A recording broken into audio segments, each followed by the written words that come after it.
بسم الله الرحمن الرحيم. الحمد لله والصلاة والسلام على أشرف الأنبياء وخاتم المرسلين محمد وعلى آله وصحبه ومن والاه. ربنا اغفر لنا ذنوبنا وإسرافنا في أمرنا وثبت أقدامنا وانصرنا على القوم الكافرين.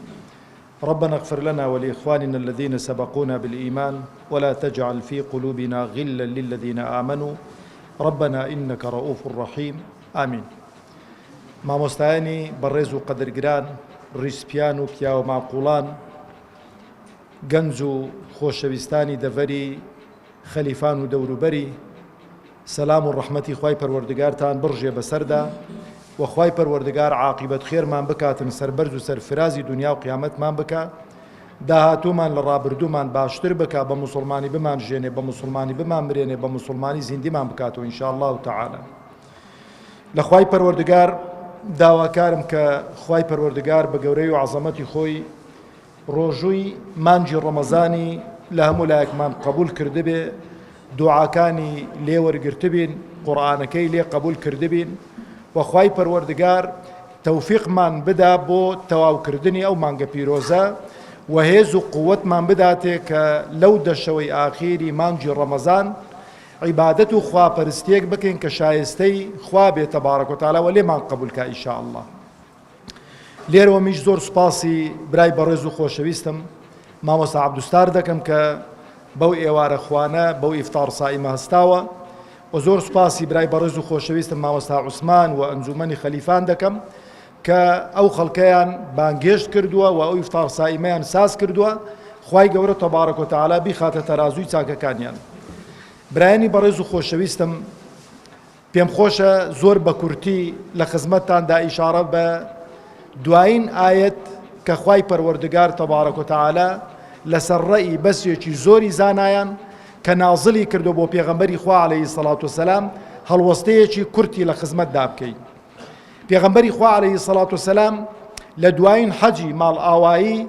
برایانی بەڕێز و خۆشەویستم کە معلومی جەنابی مامۆستانی بەڕێزە، مێژونووسان و هاوڵان بۆیان جێڕاوینەوە، دەفەرموون 120,000 سەحابەی بەڕێز لە خزمەت پێغەمبەردا بوو عەلەیهی سەڵات وسەلام و پێغەمبەری خوا عەلەیهی سەڵات وسەلام وتارێکی پڕ بە پێست، وتارێکی تۆکمە ئاراستەی ئوممەتەکەی خۆی دەکاتن لەبەرەوەی دوایین پەیامی پێغەمبەرە عەلەیهی سەڵات وسەلام، دوایین قسەی پێغەمبەرە عەلەیهی سەڵات وسەلام بۆ ئاپۆرا و جەمعی سەحابە بەڕێزەکان و کە ناوی لێندراوە حەجی ماڵ ئاوایی، واتە ماڵ ئاوایی پێغەمبەری خوا عەلەیهی سەڵات وسەلام لە ئوممەتەکەی، لەبەرەوەی ئەو حەقایق و ڕاستیانەی کە پێویستی دەکرد کە بە خەڵک ڕابگەیەندرێتن، پێغەمبەری خوا عەلەیهی سەڵات وسەلام پێی ڕادەگەیاندن. هەموو جارێش کە پێی ڕادەگەیاندن دەیفەرموو شایەتی دەدەن کە ئەو حەقایق و ڕاستیانم پێگوتون، دەیان گوت بەڵێ شایەتی دەدەین، دەیفەرموو اللهم اشهد، خوایە شاهد بە. دوایین ئایەت کە لەو مەوقیفە موهیب و لەو مەوقیفە دڵفڕێن و لەو مەوقیفە زۆر وەکو بڵێ پڕ ئیمانی و پڕ نورە، خوای پەروەردگار تەبارەک و تەعالا ئەو ئایەتانە بەسەر پێغەمبەردا دابەزێنێ عەلەیهی سەڵات وسەلام، اليوم أكملت لكم دينكم وأتممت عليكم نعمتي ورضيت لكم الإسلام دينا. برایانی بەڕێزم، بەڕاستی ئەگەر بەڕاستی بمانەوێ حەقی ئەو ئایەتانە بدەین، بە محاضەرەیەک و بە وتارێک و بە سەعاتێک و چەند سەعات تەواو نابێتن. بەڵام لەبەرەوەی مامۆستایان لەو سەری هاتوونەوە، ئێوەی بەڕێز زۆر گوێتان لەو مامۆستا بەڕێزانە بووە، هەڵوەستەیەکی کورتی لە خزمەتدا دەکەین. دین خوای پەروەردگار تەبارەک و تەعالا مەبەستی پێ ئەو مەنهەج و بەرنامەیە کە لە قورئان و فەرموودەی پێغەمبەری خوا عەلەیهی سەڵات وسەلام بەرجەستە بووە. هەموو سنووری حەڵاڵ و حەرامی دیاری کردو بۆ ئوممەتەکەی، شتێکی نەهێشتۆتەوە خوای پەروەردگار تەبارەک و تەعالا بۆی کە لە دوایوی مشت و مڕی لەسەر دروست بێتن لە حەڵاڵ و حەرام لە عیبادەت و خواپەرستیەکان. بەڵام سنووری معاملە و سنووری هەڵسوکەوت و ئەوانە خوای پەروەردگار بە فراوانی و بەکراوەیی هێشتوێتەوە، بۆی کە لە هەموو زروف و زەمانێکدا خەڵکی موسڵمان ئیبداع بکاتن و دەست پێشخەری بخاتن و لە پێشکەوتنەکاندا سەرمەشق بێتن. ئەو جا خوای پەروەردگار تەبارەک و تەعالا کە تەکمیلی دینی کردووە و کۆتایی بەدین هێناوە، تەماشە دەکەین ئیمامی عومەر ئەگەر بە هەڵەدا نەچوو بم دەفەرمێ پاش هەموو کەمالێک نەقوستان دێتن بالفعل لە دوای سەردەمی زێڕینی خولەفای ڕاشیدین هوردە هوردە تەماشە دەکەین کەم و کوڕی دروست دەبێتن لە عالەمی ئیسلامی تا ئاخیری کە دوایین پێگەی عالەمی ئیسلامی کە خلافەی ئیسلامی لە دەوڵەتی عوسمانی بکۆتایی پێهات وتەمەنا دەکەین خوای پەروەردگار تەبارەک وتەعالە ئەو عیززەتە لە سەردەستی ئەو مسلمانانە لە سەردەستی ئەو مامۆستایانە لە سەردەستی ئەو گەنج و شەباب و خوشکان و دایکانەمان جارێکی دیکە بجێڕێتەوە ئینشاء الله تعالى ئەو جا خۆشەویستانی خۆم دەفەرمێ اليوم أكملت لكم دينكم وأتممت عليكم نعمتي ورضيت لكم الإسلام دينا قورترين نعمتي إخوة تبارك وتعالى سيا هدايتي تبو إيما رينموني تبو إيما قورترين نعمتي إخوة پروردگار تبارك وتعالى أويك رزقاري كردين لكفر إلحاد لبيباوري ولا مشريكي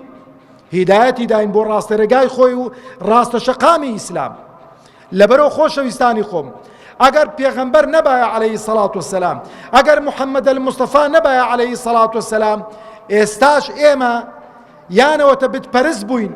یان گاور بووین یان بێدین بووین یانەوەتە بە دوای هەوەس و ئارەزوی خۆمان کەوت بووین بەڵام ئەو دوعای پێغەمبەر دووبارە دەکەینەوە عەلەیهی سەڵات وەسەلام دائما أو ذكر دكين الحمد لله الذي هدانا لهذا وما كنا لنهتدي لولا أن هدانا الله قورترين نعمة هدايتي خوايا خواي قورة هدايتي خوي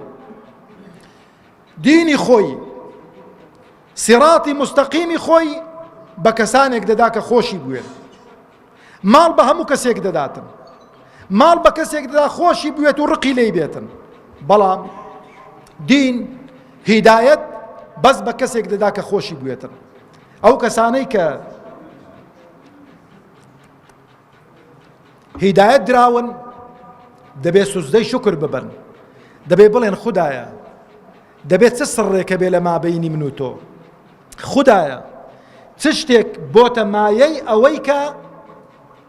ئەمنت هیدایەت داوم دەست و چاوت خۆی ئوستاز ئەمنت هیدایەت داوم ڕێنمونیت کردووم ئەوە یەکێکە لەو نیعمەتانەی کە خوای پەروەردگار تەبارەک وتەعالە بەسەریدا باراندووین کە دەفەرمێ وأصبغ عليكم نعمه ظاهرة وباطنة نعمتكاني خواي پروردگار أويك ديارة وآشكرايا أويك پنهانا حساب ناكرين وإن تعدوا نعمة الله لا تحصوها نعمتكاني خوا سرجمير كان بيتان سرجمير ناكريتن لبرو دبي آقامان ليبي دستي بيو بقرين بقوري بزانين أو نعمتيك بي بخشوين كنعمتي هدايتا لآخير إجداد فرمي ورضيت لكم الإسلام دينا ئەمڕۆ دین زۆرن پێم خۆشە پێتان بڵێ ئەمڕۆ دین زۆرن خەڵچینە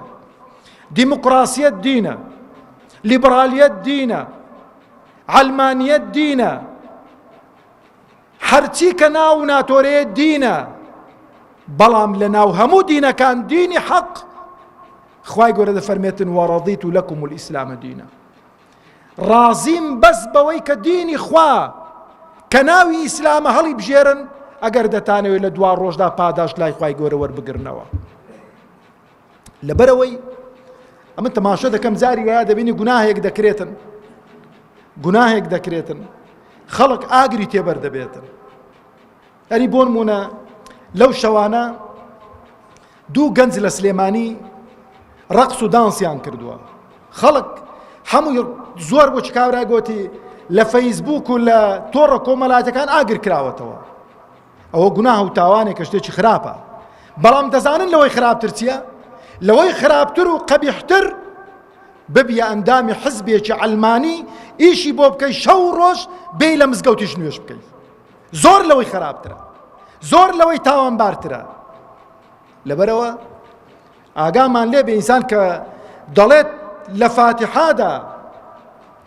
فاتحا دەخوێنی شەو ڕۆژ 17 جار دووبارەی دەکەوە دەڵێ ئیاکە نەعبود و ئیاکە نەستەعین دەبێ بەڕاستی بەڕاستمان بێت دەبێ بەس خوا بپەرستین بەس خوا بە گەورە بزانین بەس ملکەتی ئەمر و فەرمانەکانی خوا بین بەس داواش لە خوا بکەین خەڵکی دیکە وایە دەبینی عفوا لە مزگەوتەکەی تەواو دەبێت دەگەڵە لەبەر فڵان کەسی نەبێت لە برسان دەمرین ئەگەر فڵان کەس نەبێت دنیا تێ کەسێتن ئەگەر فڵان فیسار نەبێتن وەزع هەمووی لە باڵێک هەڵدەوەشێتەوە لەبەرەوە خوازیارم ئەو هەدیەی خوای پەروەردگار کە بۆی ناردوین دەفەرمێ وەڕەضیت لەکم الئیسلامە دینە قبولی کەی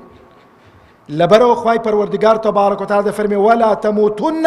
إلا وأنتم مسلمون بمسلمانين نبي ممرن كي بمسلماني دمرين كرازي بين بديني خواي پروردگار تبارك وتعالى يا ربي خواي بو خاطري ناو صفة برزكاري خود كي بو خاطري اسمي أعظمي خود كي أو تدين دين داري كدس من دعوتي بو من تواو كي وسقام جير من كي وطاعة عبادة من لقبول كي والسلام عليكم ورحمة الله وبركاته.